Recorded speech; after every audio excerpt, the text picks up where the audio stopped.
Good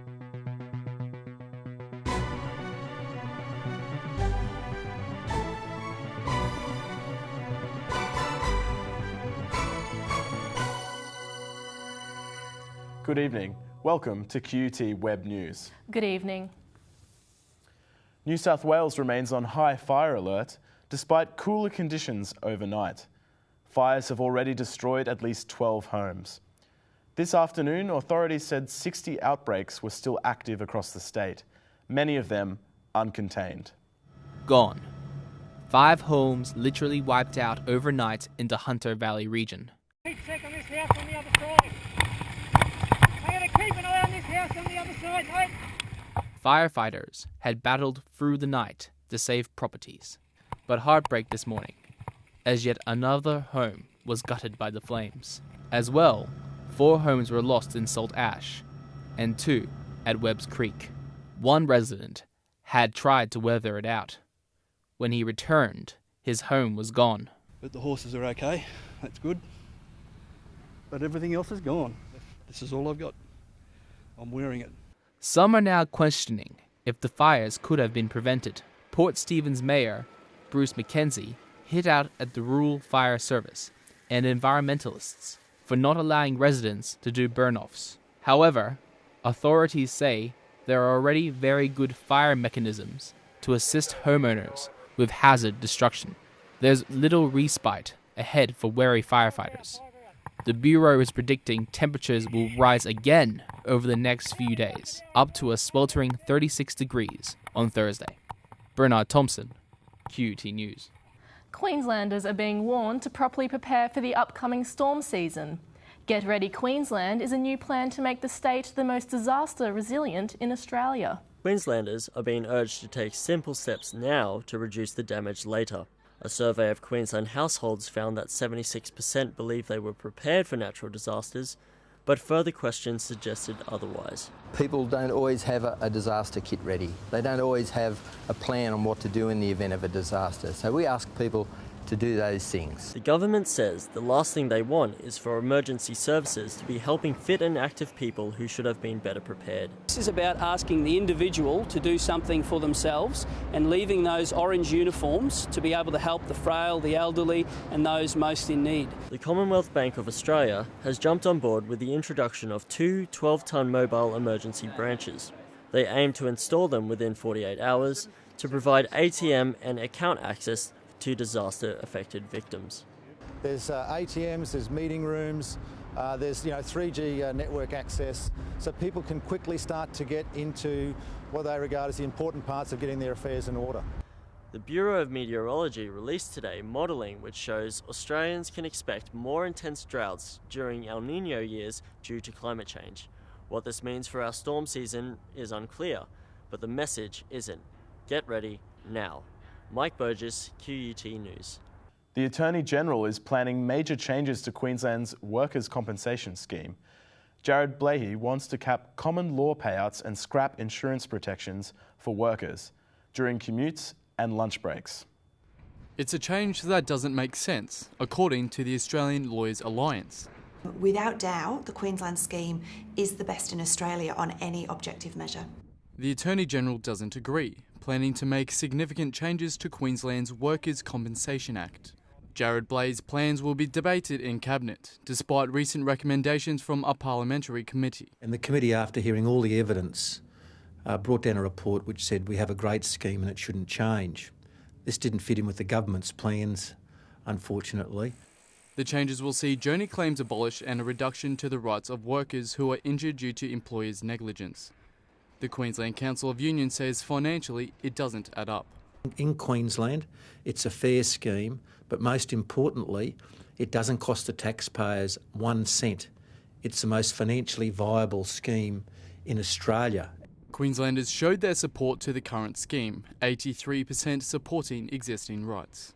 Unions are calling for Premier Newman to withdraw the proposed changes, but the Attorney-General indicates the process to make these amendments is already in motion. There's been many debate about this. There's been over 300 submissions, and as I said, we'll make a determination by the end of the year. Nicholas Chin, QUT News. Jurors in the trial of former Bundaberg surgeon Jayant Patel reconvened today to continue to deliberate over his fate. The panel of 6 men and 6 women sent a note to Judge Terry Martin on Friday, saying they had reached a stalemate. In a bid to break the deadlock, jurors requested a transcript of evidence from one witness to be represented. Patel pleaded not guilty to causing grievous bodily harm to patient Ian Vowles after removing his colon 9 years ago, a procedure that left the 66-year-old with lifelong complications. Meanwhile, in Brisbane Magistrates Court, 2 senior members of outlaw motorcycle gang the Bandidos are back on the street after being granted bail today. The president of the gang's Gold Coast chapter, Adam White, was charged with drug offences. White was arrested on Saturday as part of the Operation Patch crackdown on outlaw motorcycle gangs after police found steroids during a raid of his Carindale home. The police prosecutor had earlier opposed White's bail application, citing his criminal history and risk of reoffending. The Bandidos' boss was already on bail for his role in a violent public brawl on the Gold Coast last month that sparked the statewide blitz. White's vice president Ahmed Kadur was also granted bail, but forced to surrender his passport as he faced charges for his involvement in the brawl. But if the state government has its way, no bikie facing criminal charges in the future will be granted bail. Attorney General Jared Blai's new bikie legislation is to be introduced into Parliament this week. Mr. Blais wants members of outlaw motorcycle clubs to be denied bail when charged with any offence, no matter how minor. Joseph Cooney, QUT News. Labor's new leadership team has been named. As expected, Tanya Plibersek is the new deputy leader. Penny Wong has retained the party's Senate leadership, and another 9 women fill senior roles in the new-look opposition. Labor leader Bill Shorten fronted the media this afternoon to make the announcement. The new deputy leader of the Australian Labor Party, Tanya Plibersek. Ms Plibersek says she's grateful for the opportunity. I don't think that there are many countries in the world where someone whose parents came here but nothing with a suitcase each could ever aspire to being a member of Parliament and let alone taking on this responsibility that my colleagues have entrusted me with. Quick to offer her congratulations on Twitter was former Prime Minister Julia Gillard. 11 women are in the shadow ministry, a level contrasting sharply with the government's sole female.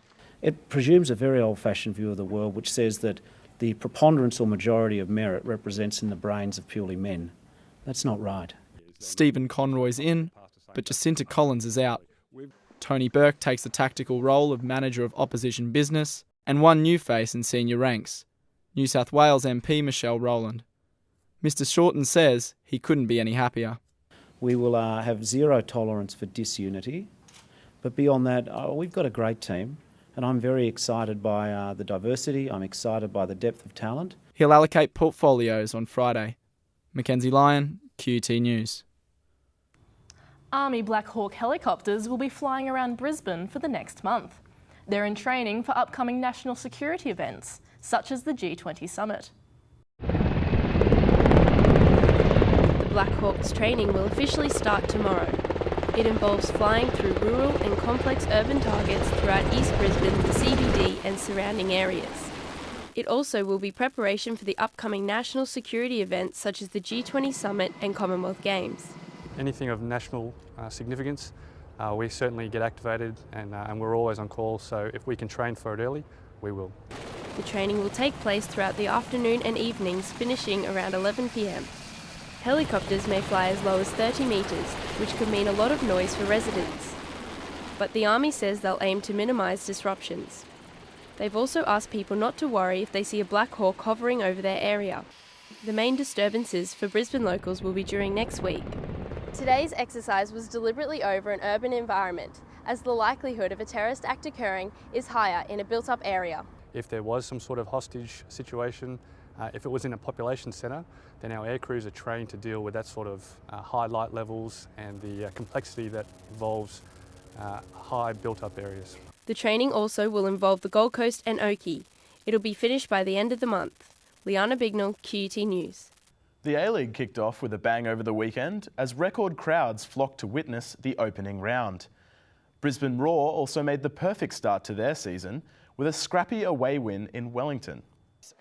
Boosted by massive crowds in Sydney, Melbourne and Gosford, over 100,000 people attended the opening fixtures.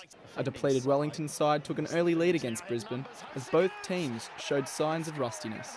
The Phoenix had never lost at home after scoring the first goal, but a defiant Roar fought back to claim victory.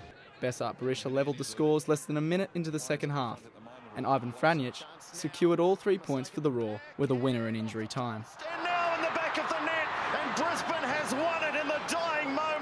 Brisbane captain Matt Smith says lessons from this comeback triumph will set the Roar up for next week's round 2 clash against Sydney FC at Suncorp Stadium. Mackenzie Lyon, QUT News. Good evening. Time to take a look at the weather. It was a little cooler around the southeast today with a few scattered showers. Brisbane, 26 and a few morning showers.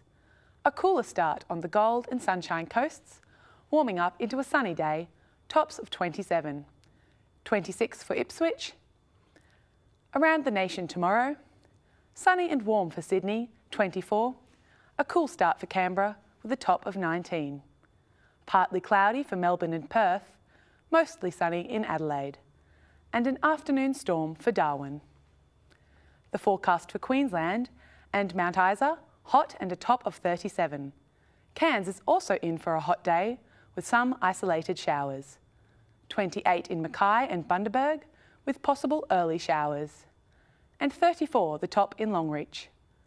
And finally, the outlook for Brisbane. Showers and cooler temperatures are expected for the next 2 days. The sunny skies back by Thursday with a high of 29 degrees. That brings you up to date with the weather. And that's all the news we have for now. We'll be back tomorrow with more QUT news. Goodbye. Goodbye.